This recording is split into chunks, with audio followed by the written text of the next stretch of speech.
দেখেন আমার নবীর কাছে হাদিস মুবারকের মধ্যে এসেছে, মাজমাউল জাওয়াদ কিতাবের মধ্যে হযরতে শের খুদা আলী কারামাল্লাহুল ওয়াজহুল করিম মাওলা আলী বর্ণিত হাদিসটা, গভীর খেয়াল, খুব মজা লাগবে, কথাগুলি শুনে যান। হযরত আলী দেখতেছেন আমার নবীর কাছে এক সহজ সরল সাহাবী এসেছেন, সহজ সরল একদম সিধা। এখানে কি বলে, ভৈরব কিশোরগঞ্জে কি বলে, সিধাই বলে, সিধা বলে না সহজ সরল বলে, সহজ সরলও বলে।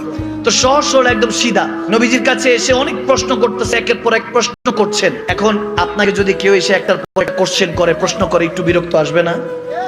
বলবে যে এত প্রশ্ন কেন করো, একটা দুইটা করো, বেশি জাননেওয়ালা তো ভালো না, অল্প করো। কিন্তু নবীজি তো এরকম ছিলেন না, নবীজি তো ছিলেন দয়া সাগর, রাহমাতুল লিল আলামিন, ঠিক না? আমার নবী একটার পর একটা উত্তর দিচ্ছেন। শেরে খুদা আলী বসে আছেন, সাহাবায়ে রাসূলরা বসে আছেন, একটু বিরক্ত হচ্ছেন সবাই, বলে কি ব্যাপার, এত কথাও কেন বলো। এখন নবী উত্তর দিচ্ছেন। কিছুক্ষণ পরে আমার নবী আটকানোর জন্য তাকে বলতেছে, এই সাহাবা, আজকে তুমি যা চাইবা আমি তাই দিব। সুবহানাল্লাহ বলে, যা চাইবা তা দিব। এখন শের খুদা আলী তো খুশি হয়ে গেলেন, বলে যে এই রে, এত বড় অপরচুনিটি, এত বড় একটা সুযোগ পাইছে, আজকে যদি জান্নাতটা চায়, আমার নবীর উসিলায় আল্লাহ জান্নাত দিতে পারে কি পারে না? আওয়াজ দেয় না, পারে কি পারে না? খুশি হয়ে গেছে। মাওলা আলী বলতেছেন, মনে মনে বলতেছেন, মনে জান্নাতটাই চাইবো। ওই সাহাবী বলতেছে, ইয়া রাসূলুল্লাহ, আমার অনেক দূরে একটা বিজনেস করতে যাব, দামেস্কে যাব, সফরে যাব, একটা উট লাগে আমার। কি লাগে? মাওলা আলী বলতেছেন, হযরত আলী বলতেছেন, দূর, চাইলোটা কি? চাইবো দুনিয়া আখিরাতের বাদশাহিত্ব চাইলো একটা উট। কি আর করার, নবীজি তখন মুচকি এসে দিয়ে বলছে, ঠিক আছে যাও, তোমাকে একটা উট দেওয়া হলো। উট দেওয়ার পরে আমার নবী আবার বলতেছে, ঠিক আছে, আবার বান্দা আবার চাও, বল তুই কি চাস, তোকে আজকে তাই দিব। সুবহানাল্লাহ বলে না বান্দা, কি চাস তোকে তাই দিব। এখন সে আবার একটু পরে বলছে, হুজুর, ইয়া রাসূলুল্লাহ, উটের উপরে বসবো তো, ওই বসার জন্য যে একটা সামান লাগে ওটা চাই, নাহলে পিঠের মধ্যে পিছন দিকে ব্যথা পাবো। হযরত আলী বলে, কি পাগল, নবীজি বলতেছে চা আজকে বান্দা তোকে দিব, আল্লাহ থেকে নিয়ে দিবে, জান্নাতি হিসাবে বানিয়ে দিবে। এ চাইতেছে উটের উপরে বসার ওই স্থান। নবীজি বলে, ঠিক আছে দাও, তাকে দেওয়া হলো। আবার নবী বলতেছে, যা বান্দা, আজকে তুই যা চাইবি তাই দিব, চা আজকে কি চাস। সে তখন বলছে, ইয়া রাসূলুল্লাহ, ওই যে সফর করতেছি, আসা যাওয়ার যদি খরচটা দিতেন। কেমন সিধা দেখছেননি? আমরা হলে তো চাইতাম, ইয়া রাসূলুল্লাহ, আপনার সাথে যাতে কবরে থাকতে পারি, হাসরে থাকতে পারি, মিজানে পুলসিরাতে আপনার শাফাআত পেয়ে আপনার সাথে যাতে জান্নাতে থাকতে পারি, কারণ আপনি যে জান্নাতে থাকবেন, রব্বুল আলামিন সেই জান্নাতে থাকবে, ঠিক না? আমরা হইতে এটা চাইতাম। উনি চাইতেছে উটের সামান, উটের সাথে যাওয়া আসার সে সফরের খরচ।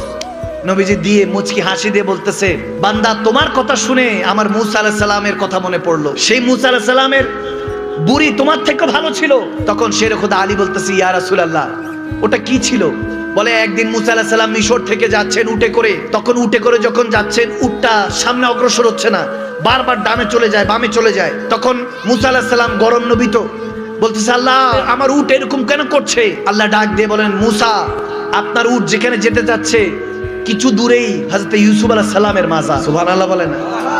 ইউসুফ আলাইহিস সালামের কাবা শরীফ, মাজার শরীফ, ওখানে নিয়ে যেতে চাচ্ছে, ওখানে একটা তাবুক আছে, ওটা আপনার প্রয়োজন, এজন্য উট সেদিকে যাচ্ছে। আমার হযরত মূসা আলাইহিস সালাম বলতেছেন, আল্লাহ, কিভাবে বুঝবো ইউসুফ আলাইহিস সালামের মাজারটা কোন জায়গায়, কিভাবে বুঝবো? বলে, দেখেন, আপনাকে বাকিটা খুঁজে নিতে হবে। এখন মূসা আলাইহিস সালাম সবার কাছে গিয়ে জিজ্ঞেস করছে, এই এলাকার মধ্যে হযরত ইউসুফ আলাইহিস সালামের মাজার কোথায়, তোমরা বলতে পারো?